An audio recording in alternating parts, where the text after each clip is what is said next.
Ölmem bu da zor.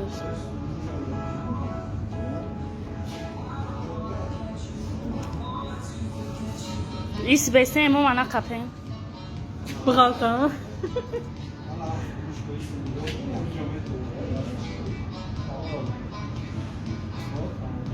Ana ismi.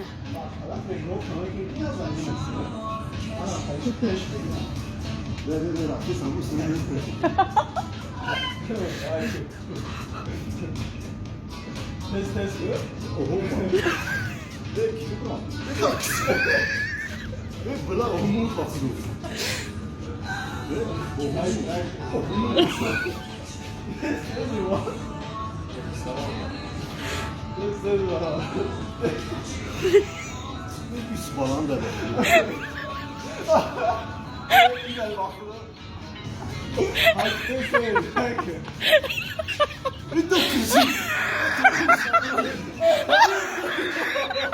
Kim yaptı lan? Ya olur bu lan. Haydi.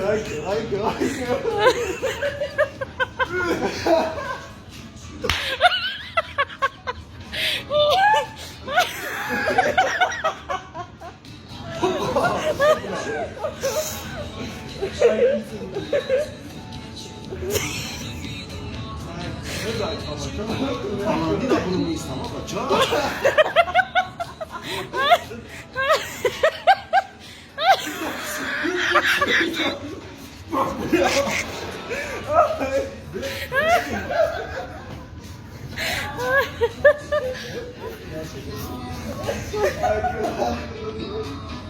Görüyor musun?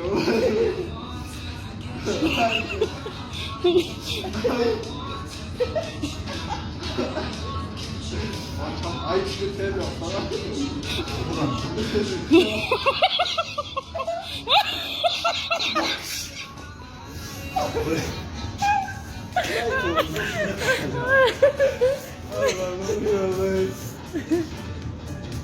Ay hoş sarsın.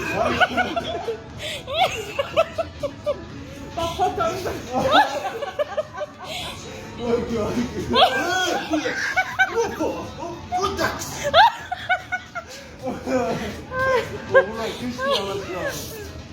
Harika.